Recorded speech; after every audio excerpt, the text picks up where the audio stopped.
नमस्कार दोस्तों, स्वागत है आपका हमारे चैनल पर फिर से एक बार नई कहानी के साथ। तो चलिए बिना समय गवाए कहानी को शुरू करते हैं। मेरी शादी के कुछ समय बाद मेरी पत्नी अनुराधा अपने मायके जयपुर चली गई। उस वक्त वह मायके में अपने परिवार के साथ कुछ दिन बिताने गई थी और उनके जाते ही मेरे लिए घर जैसे वीरान हो गया। एक एक पल काटना मुश्किल होने लगा। शादी के बाद से अनुराधा के बिना रहना पहली बार हो रहा था और हर कोने में उसकी कमी महसूस हो रही थी। मेरे माता पिता गांव में रहते थे और मेरी नौकरी के कारण मुझे शहर में रहना पड़ता था। अनुराधा के जाते ही मेरा मन कहीं भी नहीं लग रहा था। हर तरफ एक सन्नाटा छा गया था और मैं अकेलेपन में घिर गया था। काम से आकर जब भी घर आता, घर की दीवारें जैसे मुझसे बात करने लगती, पर अनुराधा के बिना वे बातें अधूरी लगती। आखिरकार एक हफ्ता जैसे तैसे गुजर गया। फिर मैंने सोचा अब और नहीं सहा जा सकता। अनुराधा के बिना घर में रहना मुश्किल हो रहा था। मैंने अपने ऑफिस से अचानक छुट्टी ली और जयपुर के लिए रवाना हो गया। उस ज़माने में मोबाइल फ़ोन नहीं थे, सिर्फ चिट्ठियों का सहारा था। हम एक दूसरे से चिट्ठियों के ज़रिए ही बात किया करते थे। मेरी चिट्ठियों में अक्सर थोड़ा बहुत साहित्य की रंग होता था, कभी कुछ शेरो शायरी तो कभी कुछ हल्के फुल्के मजाक। अनुराधा को मेरी चिट्ठियाँ बेहद पसंद आती थी और उसने आज भी उन चिट्ठियों को सहेज कर रखा है। ससुराल में मेरा स्वागत और सासू माँ की उल्हाना। जब मैं अचानक बिना किसी सूचना के ससुराल पहुँचा तो मेरी सास उमा देवी मुझे देखकर थोड़ी चौंकी। उनके चेहरे पर एक हल्की मुस्कान आई, लेकिन वह मुस्कान जैसे थोड़ी उल्हाना भरी थी। उन्होंने मेरा स्वागत किया और तुरंत ही कहा, अरे आप तो 15 दिन बाद आने वाले थे, इतनी जल्दी कैसे आ गए। मैं अंदर से हंस रहा था, लेकिन उन्हें ये कैसे बताता कि मेरा तो एक एक दिन काटना भारी पड़ रहा था। उनके इस सवाल का जवाब मेरे पास नहीं था, तो मैं चुप रहा। शायद उन्होंने मेरी चुप्पी को ठीक से समझा नहीं और वह कहने लगी, मैं अभी अनुराधा को नहीं भेजने वाली, आप 7 दिन बाद आइए और तब लेकर जाइए। अनुराधा वहीं बैठी हुई थी और हमारी नज़रें मिलते ही मैं समझ गया कि वह भी मेरे साथ वापस जाना चाहती थी। लेकिन अब सवाल यह था कि सासू माँ को कैसे मनाया जाए। बहाना जो हमेशा काम कर जाता है। मुझे जब भी मुश्किल वक्त आता है, मैं जल्दी से कोई ना कोई बहाना बना लेता हूँ। उस दिन भी ऐसा ही कुछ हुआ।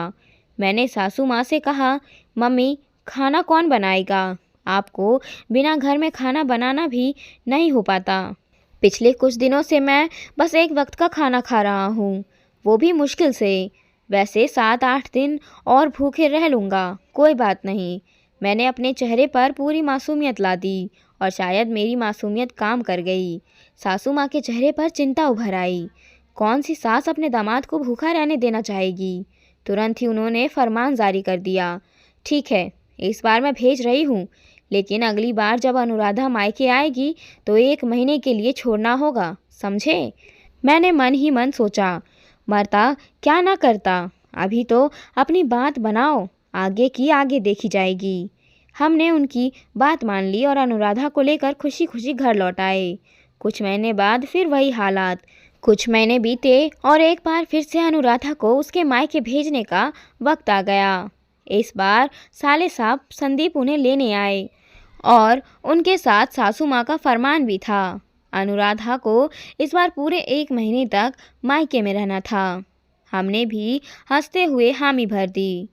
इस बार अनुराधा अपने साथ ढेर सारे कपड़े लेकर गई, क्योंकि उसे पता था कि लंबा रुकना पड़ेगा। अब तक हमारा बेटा आरव भी हो चुका था और अब अनुराधा के बिना घर में रहना और भी मुश्किल लगने लगा था। लेकिन जो वादा किया वो निभाना पड़ेगा कि तर्ज पर मैंने खुद को संभाला और 1 महीने के लिए तैयार हो गया। जब अनुराधा की चिट्ठी ने हिला दिया, लेकिन मुश्किल तो तब हुई जब 8-10 दिन बीते थे कि अनुराधा की चिट्ठी आ गई। उसमें लिखा था, तुम्हारे बिना एक एक दिन काटे नहीं कटता, आकर ले जाओ ना। बस अब और रुकना मुमकिन नहीं था। जैसे ही चिट्ठी मिली, मैंने फ़ौरन अपनी पैकिंग की और जयपुर पहुंच गया। इस बार जब सासू माँ ने मुझे अचानक दरवाजे पर देखा तो उनका गुस्सा 7वें आसमान पर था। उन्होंने मुझे देखते ही कहा, आपने तो 1 महीने का वादा किया था, इतनी जल्दी कैसे आ गए?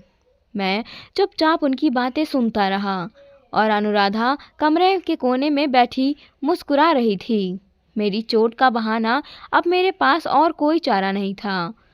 मैंने सासू माँ को दिखाने के लिए अपनी उंगली पर पट्टी बांध रखी थी, जिसमें चोट लगी होने का बहाना किया था। मैंने अपनी चोट दिखाई और कहा, मम्मी, इस चोट की वजह से खाना नहीं बना पाता, इसीलिए मुझे अनुराधा को लेकर जाना ही पड़ेगा। सासू माँ को यकीन नहीं हुआ। उन्होंने सोचा कि यह कोई बहाना है। जब मैं पट्टी खोलकर चोट दिखाई तो उन्होंने राहत की सांस ली, लेकिन फिर भी वह आसानी से मानने वाली नहीं थी। जब सासू माँ को असली प्यार का एहसास हुआ तो मुझे लगा अब कुछ और सोचना पड़ेगा। आखिरकार मैंने सासू माँ से कहा, मम्मी, एक बार अनुराधा से भी तो पूछिए कि क्या वह रुकना चाहती है या नहीं। सासू माँ ने अनुराधा की ओर देखा और वह तुरंत कमरे से बाहर भाग गई। सासू माँ चौंक कर बोली, अनुराधा, तूने तो जुर्म कर दिया। थोड़ी देर बाद सासू माँ और अनुराधा दोनों ड्राइंग रूम में वापस आई। सासू माँ ने कहा, अब मैं समझ गई हूँ कि आप दोनों एक दूसरे के बिना नहीं रह सकते। यही प्यार तो असली रिश्ते की पहचान है। यह सुनकर मेरी आंखों में भी खुशी के आंसू आ गए। सासू माँ ने हमें आशीर्वाद दिया और कहा, आप दोनों की जोड़ी हमेशा बनी रहे, यही मेरी दुआ है। उस दिन मैंने सीखा कि असली प्यार वही होता है जो हर एक दूरी को मिटा दे।